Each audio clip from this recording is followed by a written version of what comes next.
Following is the conversation with S. Anand, the CEO and co-founder of Gramnet Technologies. He is recognized as one of India's leading data scientists and is very well known for his exceptional ability to narrate stories through data. Yeah, yeah. And so for me, I want to just get started with NLP podcast. So I thought I will take some questions like people that generally ask whenever I go for trainings, as well as when I meet people for NLP consulting as well, right? So some Mm, questions keep coming on and off. So I thought I will mhm. ask similar questions to multiple people and get their opinion as well as from Sure. different sectors. So I'm also planning to talk with other people in universities and healthcare system, etc. and all. So and then generally get the idea what is the impact of these LLMs that are coming up, proprietary as well as open source LLMs, and how they are impacting one on the company side as well as on the individuals like data scientists or people who are constantly working in this particular field. So Okay. that is the idea for the podcast that I'm trying to do. So I will start with a few questions, and then maybe as we move on, we will get with the other parts as well. First, I Absolutely. want to understand your opinion and your experience with these LLMs. It feels like an alien life form. Okay. It's almost like an alien has come, given us some technology without a user manual, and we are having to pod into that. On the one hand, it is supremely capable, and therefore it is surprising. Okay. That it seems to be intelligent is very surprising.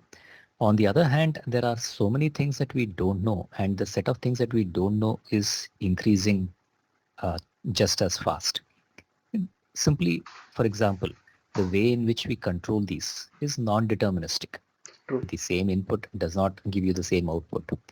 And the ways in which they come up with the results are also non-trivial.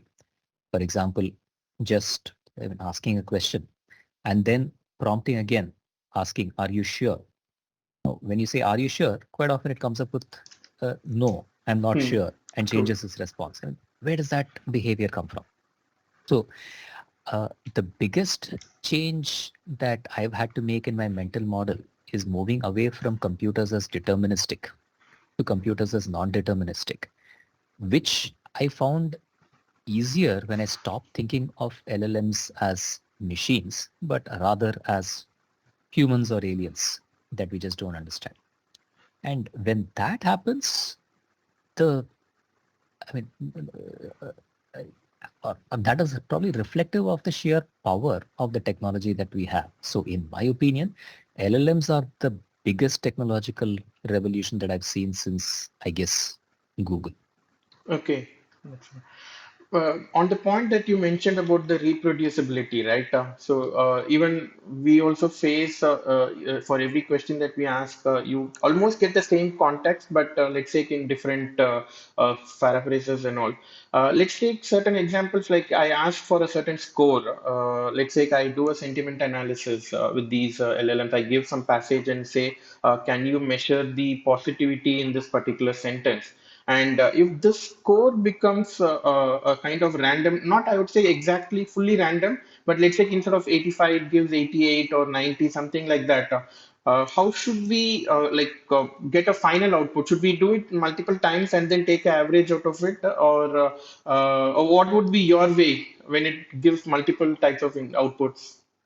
I, like I mentioned, I've stopped thinking of LLMs as programs and Okay, rather as people. So the question translates to when I ask the same question to different people for a score, I get different scores. okay, How should I treat it? And yes, as you said, one way is to take an average. Another way is to do a statistical survey, like an exit poll, not an exit poll, more like a poll. So one of the ways in which people do that is to say India comprises of, let's say, three demographic groups. Group A is 20%, Group B is 30%, Group C is 50%. So I will take one person from each demographic and weight the result by 20, 30, 50. Okay. That could be Okay. another way of thinking about it. But the fact that the results are different in different contexts is also partly of a reflection of some of the questions that we pose to it being non-deterministic. What do I mean by that? Humans are the ones that are defining these. Hmm. Hmm. If I ask the question, what is uh, 70% good plus 40% green? The question is meaningless. But if push comes to shove, a human might answer something like a field of grass. Hmm. Now, another person might answer something completely different, and an LLM might answer something completely different. And the question largely becomes what constitutes correct? Hmm. Hmm. And one way of solving that problem is to say, for a well-defined question, averages or medians are a good way.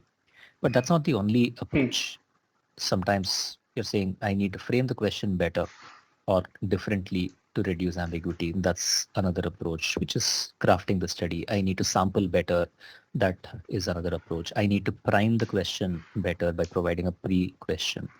Put another way, the fact that answers are different in different circumstances is partly also because the answers are fundamentally different. And all of the techniques that we use to deal with ambiguity with humans apply here A as well. plus here. Okay. Okay. Okay. Got it. But did you get any chance with the recent projects in Grammarly to work with LLMs? There are currently, I think, 4 applications in production and 18 pilots ongoing. That is the Okay. speed at which things are running. Okay. Okay. And you also trying like experimenting with the open source LLMs, or is it like mostly with the OpenAI calls? For generation, it's more OpenAI or Azure OpenAI, where Okay. people want it within the environment. And where it comes to embeddings, there we are using open models, E5 from Microsoft being an example. They tend to perform at least as well, if not better in some cases than OpenAI's embedding models. Okay. And while you choose these open source models, do you start with the lower ones? Meaning, when I say lower ones, the weights, right? Let's say Llama, you do you start with 7B or directly jump into 70B kind of thing? When evaluating, we are looking at the highest models because Okay. we want to know what's capable, what's possible. When testing and prototyping, we use the lower end models to reduce the cost and the computational effort. When uh, testing and in production, we go back to the highest end models because everyone wants the best quality. Okay. Okay. Okay. But But that also. we haven't yet gone into production with any of the local models yet, Okay. tested in Okay. pilot. Okay. Okay. And any luck with small LLMs? Did you Um, try? Uh, yes and no. They do not stand on their own. The quality of output that people expect and have become used to with Hmm. ChatGPT Hmm. is not something that they can deliver. But they are pretty good at internal tasks. If we set up an agent, for example, supposing we wanted to improve the quality of the question a user asks in a chatbot, there we could use a lower end LLM and prompt it to add a set of things to the question. Okay. If you wanted to do some kinds of extraction where it's reasonably safe or Hmm. function Hmm. calling where it's reasonably safe, there it makes sense. If you want to do something specialized, like let's say write SQL, then SQL Coder as a model is a reasonably good choice.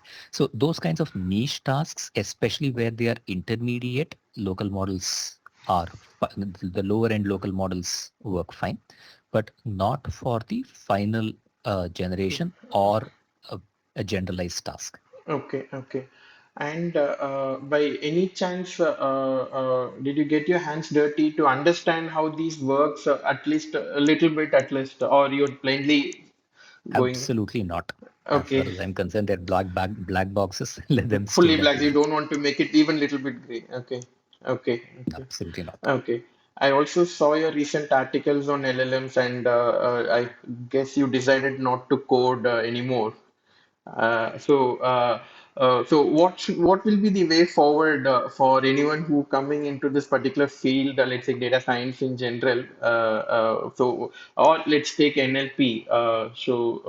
Should we only work with these LLMs, and is that the way forward? And only being a user, not being a person who, let's say, do a feature engineering or play around with that. What is your opinion on that? When I joined IBM in 96, I was really keen on writing compilers because as I was studying in college, that was the hot thing. Everybody was creating compilers. When I was on the train to Bangalore, the person who was sitting next to me, who incidentally had been in software for a few years, told me, "Anand, look, how many people do you think will be writing compilers?" Hmm. It made perfect sense. Today it's the same thing. When the when modeling is in its infancy, there are a lot of people in the industry who are creating models. And the reason is because the industry is full of explorers, experimenters who are creating new stuff. Once it matures, the people that are using it tend to become larger in number, and that is the nature of every industry.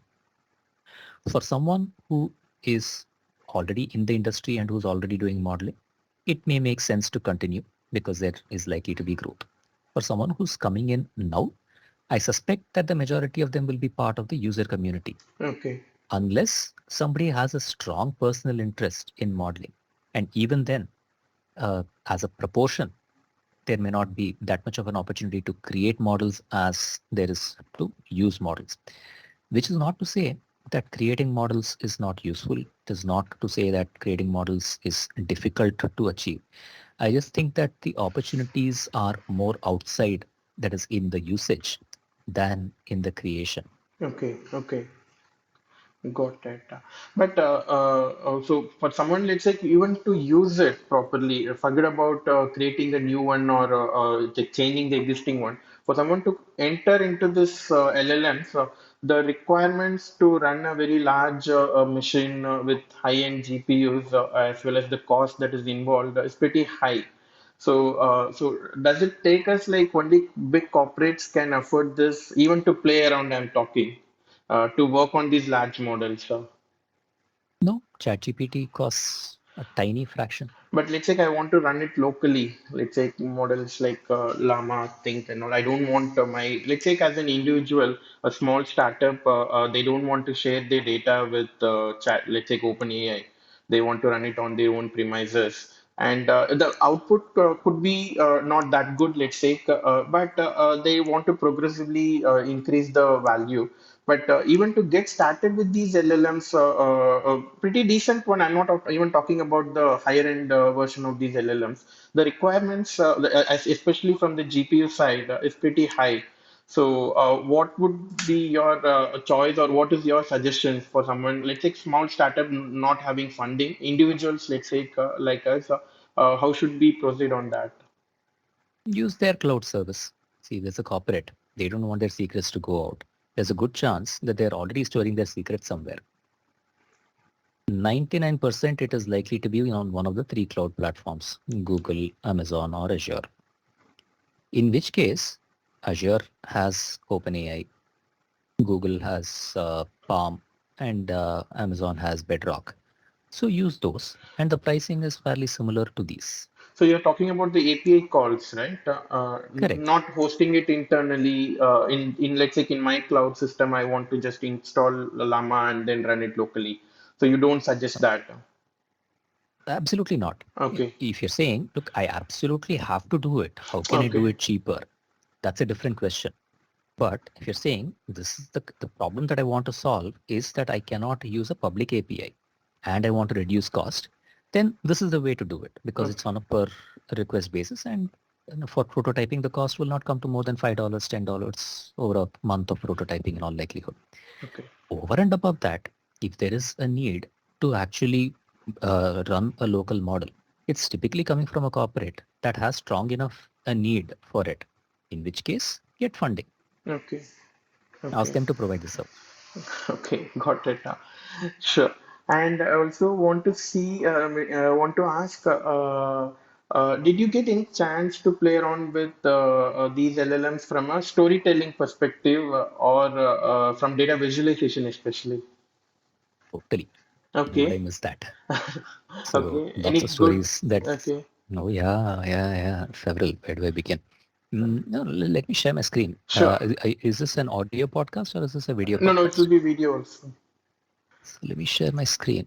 So one of the things that uh, we were playing around with was, could we potentially cluster content? So if I Okay. take the Grammar employee survey, for instance, which Hmm, I'll just, hmm. and ask the question, what works well at Grammar?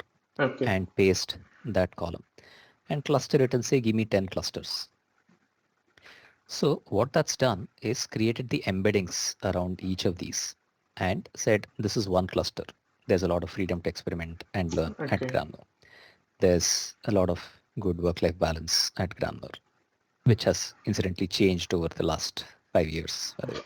Okay. Um, Collaboration and leadership team is another strong one, and so on. It goes on like this. So once we have these clusters, another thing that we can do, which incidentally is now disabled because I've been changing the API keys, is Okay. you can say this is freedom to experiment and learn. That's one good thing. We saw collaboration as Okay. another good thing, work, life balance as another. And I can put in my own set of topics and say categorize these into topics. Okay. Once you have that, which is what we incidentally did for Pepsi at Quaker Oats, Okay. we were looking at all of these public reviews of Quaker Oats from Amazon and exploring which categories they fall into, what topics they are about, and what drives their overall rating. So innovation, portability, and nutritional value are what people love about Quaker Oats. Okay. And what they like the least is the portion size, packaging, and the ingredients. So you can see the details of those. Okay. Now, this is also, and then of course you can start looking at how this is, how each of these are trending. So let's take portion size. Overall, gently trending upwards. It started low, but now at least it's a little better than it used to be. Texture has had a lot of variation and stuff like that. Now, one other interesting thing is that it's not just the data that's coming from LLMs. The entire code, 100% of this chart was written with Okay. ChatGPT. Okay. Not one line of code human edited. Okay. And that's one aspect of it. Another is we were looking at the, okay, let me log in here, Yeah. G20 documents. When the G20 summit happened, the Gates Foundation was curious to see which of the Gates Foundation goals the G20 was talking about. And here are their goals: multilateral development, finance reforms, climate, smart agriculture, science and innovation, health, etc. And this is how often each of these topics were mentioned in the G20 documents. Okay. Again, using topic modeling. Specifically within the sub-goals, this is how often the multilateral development finance sub-goals were mentioned. A lot less mention of IMF, a lot more about finance. Similarly, climate smart agriculture and each of these. Health is a pretty important area for them. But all that the G20 is talking about, what little they're talking about, is about COVID and pandemic Hmm. prevention. There's practically no mention of health services, health finance, accessibility, R&D, and so on, which means that this is one area that the foundation needs to really push on. And then let's explore the document itself, and you'll find this fairly familiar Yeah, with to the Mahabharata example, Mahabharata. Yeah, that right? is what I was thinking about. Yeah. Yeah, which is exactly what they wanted. So we break Okay. the document into sub-documents, and within each of those there are sections, and within those there are paragraphs of which these are summaries. So you can ask which of the goals are mentioned where. So here's where multilateral development finance reforms are mentioned. Here's where climate smart agriculture is mentioned. Here's where all the topics are mentioned. And you can see which exactly are the sub-goals that are covered in a particular area. Now, the thing is, what constitutes a mention is subjective. Now, why are we saying that this is mentioning, for instance, agree value chain when there is no mention of the value chain here? And the answer is it's close enough. So what if I want to make it a little stricter and say, look, I only want the specific, sorry, I only want really specific mentions. In that case, you can increase the threshold or be more liberal about the threshold. at which point you can start looking at whether there are overlaps. So for instance, here is a mention of both health as well as climate smart agriculture. And that is one point of overlap. Here is a mention of multiple topics which are coming together. So which allows us to then explore a topic network. Can we, for instance, see which of these topics are tightly connected with which other topics because they co-occur. And we can see that digital economy is one of those that is highly connected, not just with its own areas, but also with The women other. economic power, digital public infrastructure, multilateral finance, and so on.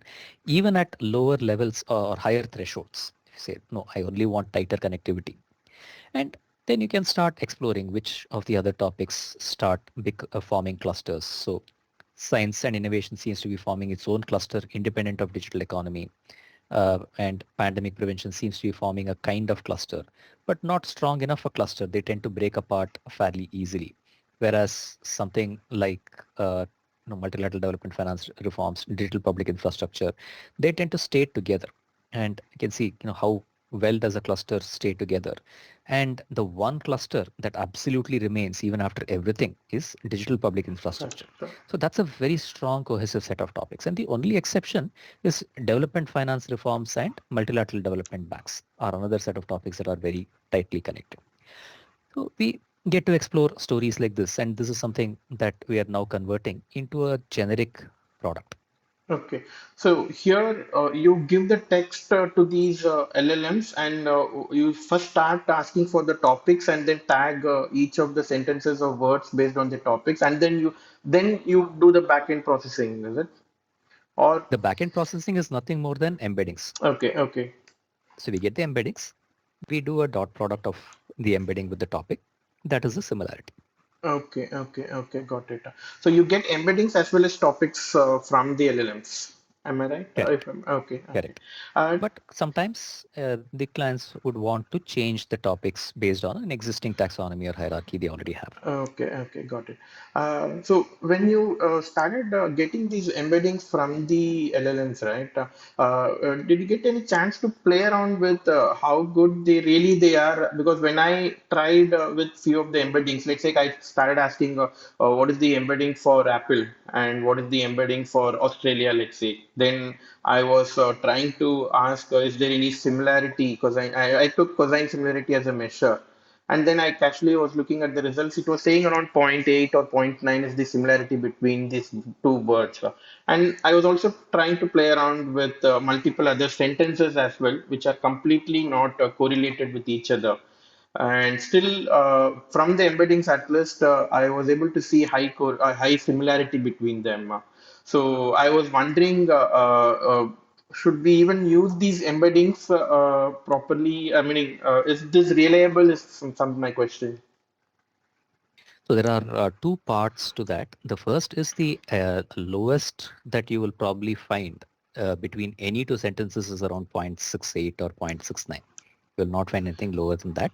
And it's an open question as to why ADA's embeddings and most models embeddings are using only a small portion of the embedding space. Hmm, hmm. Is it because there are other languages? No, that does not seem to be the case. Is it Okay, storing it? Is it keeping it aside for other concepts that we haven't discovered? We don't know yet. okay, And there has been some research around it that I'm not familiar enough, okay, but it's a reasonably known fact that they occupy only a small portion of the embedding space, and therefore the similarities tend to be 70% or higher. okay. Therefore, relative values are perhaps a better measure than absolute values of similarity. 70% similarity does not mean 70% similar. Hmm, It means hmm. it's among the worst in the range. Got it. Uh, the second thing that we need to be careful about is what constitutes similarity. Are love and hate similar or dissimilar? One way of thinking about it is to say they are about as dissimilar as can be. The other way of thinking about it is they're both emotions. Correct. Hmm, hmm. So the similarity that we may have in mind may be in a certain context where we say within the space of emotions. And again, therefore, relative similarity is a better measure than absolute. Okay. Hmm, hmm, hmm. Got it. It should be like so whenever we for on the first point, so whenever we get some values, probably we need to again normalize it so that so point 0.7 is something that's not that similar, and maybe point 0.8, point 0.9 is similar. Yes, and not based on an absolute scale either, meaning I wouldn't use 0.7 to Okay. 0.9 always. I would simply say take max and min, because if all of them Okay. are Okay. emotions, they may range between 0.83 and 0.85 anyway. Okay, okay, got it. Sure. And also few other questions, Anand. So did you try utilizing it? So I in some time back I did this exercise where I gave a data set, frequently used data set, cricket ODI data set. I was trying to give the URL to this particular. I took ChatGPT for this, and then I was trying to say, can you come up with some queries? Or interesting points from this? Can you summarize this whole data set into 5 or 6 bullet points? And then it indeed gave some results, and few were correct, and few were wrong. I couldn't find that particular kind of player, or the name of the player was misspelled, and the values that it was throwing out. For example, I think Sachin, it was throwing around runs around 12,000 or something, whereas the actual values were around 18,000 for the ODI score. And so the few were right, few were wrong.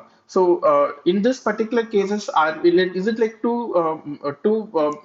like I would say too early to start using this when it comes to real values, especially sales Yes. numbers?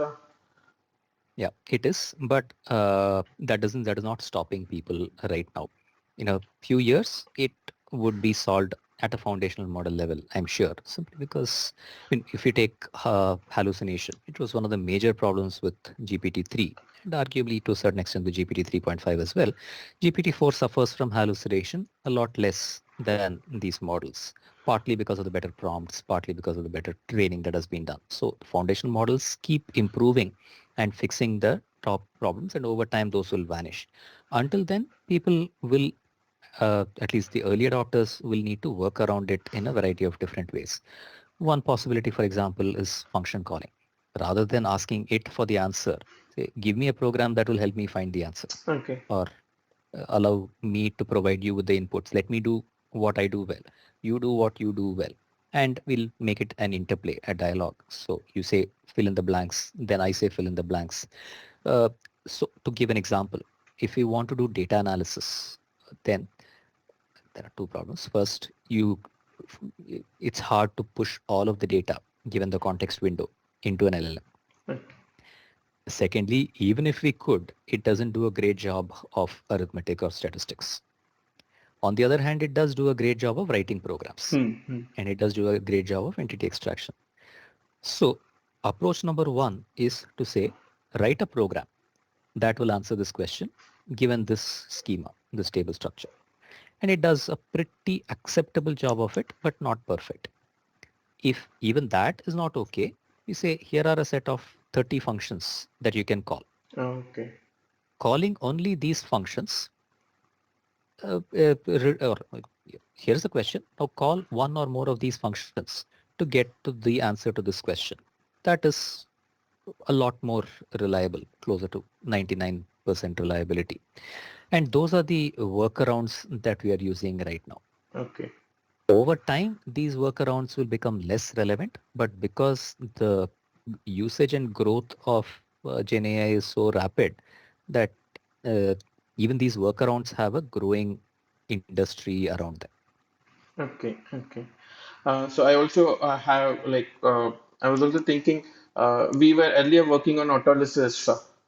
So with ChatGPT, would you resume it again, if possible?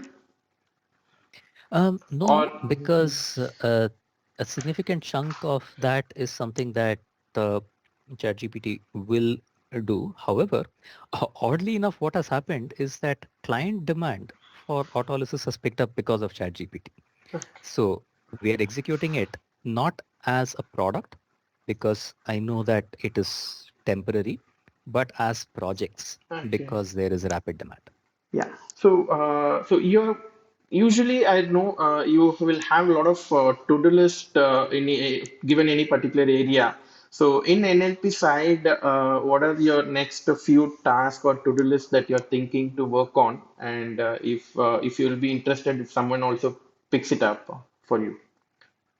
So, topic modeling is a hot area for me, and in particular, reversing or bidirectional embeddings is a specific area, or embedding arithmetic.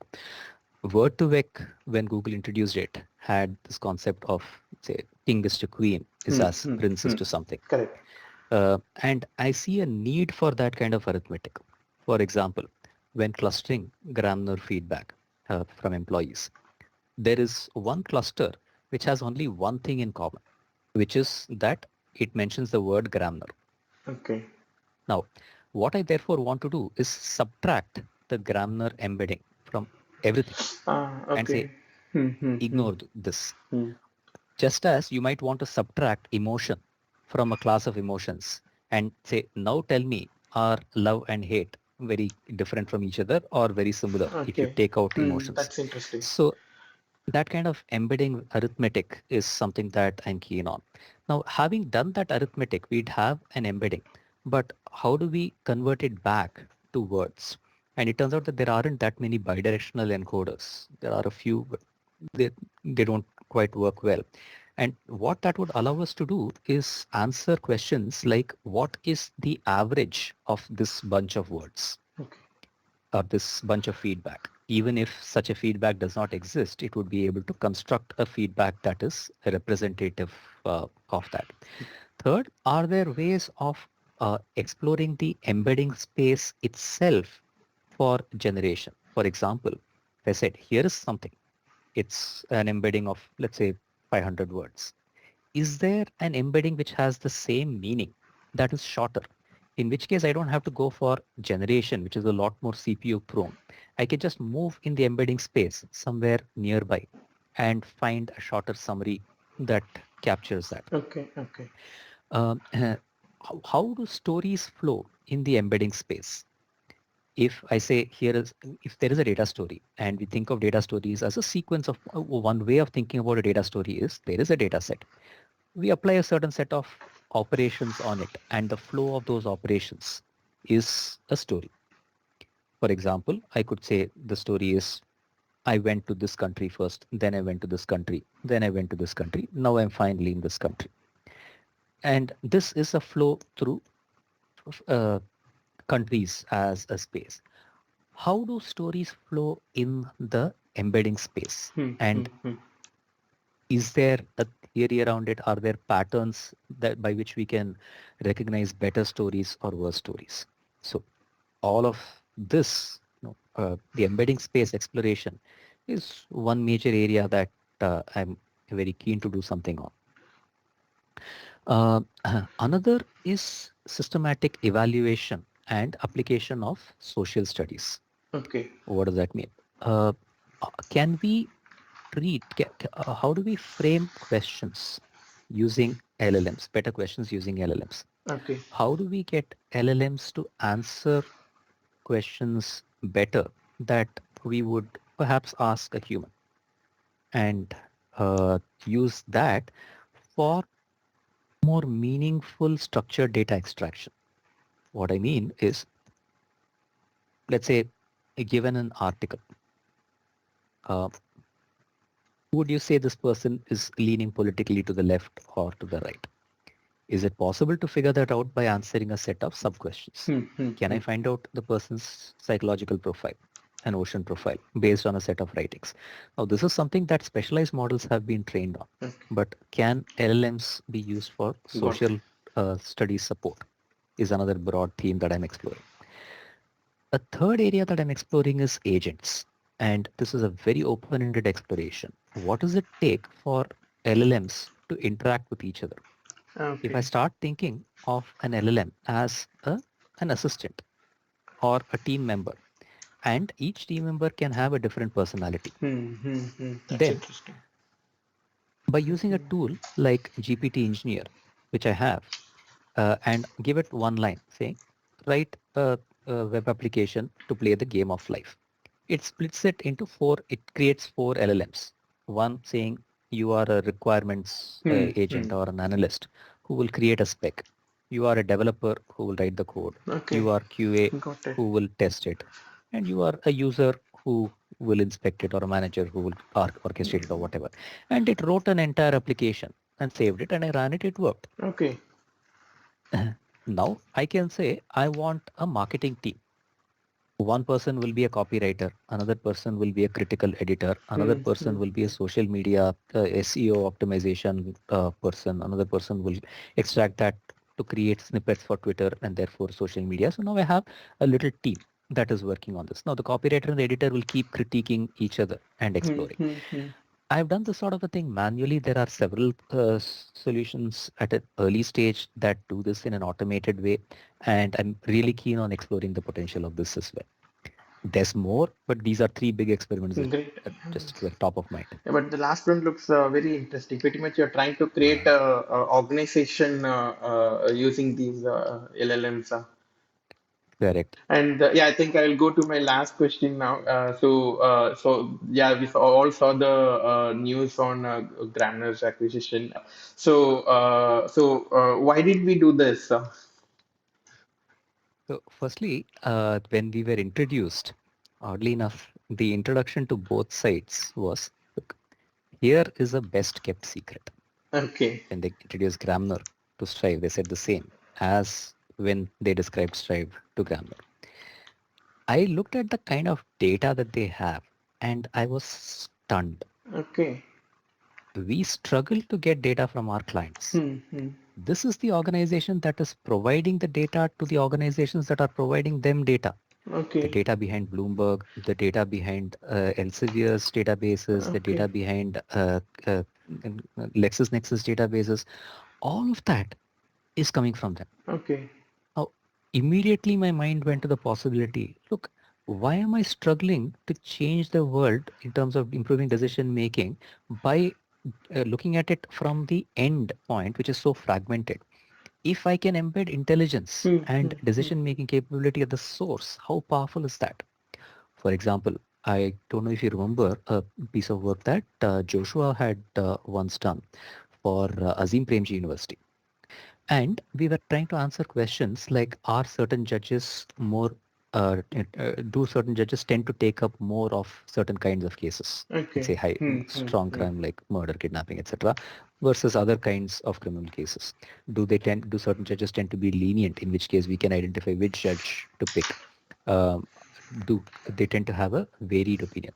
Now, imagine an organization that's providing the scraped data. If they could add a metric around this, such as leniency Hmm. Hmm.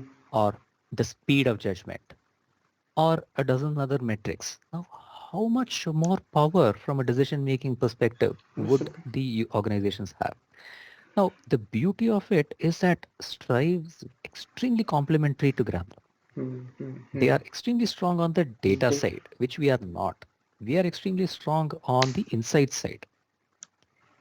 And said, oh shit, okay, look, I mean, I was at the point where, okay, can I join you, even if you won't take us?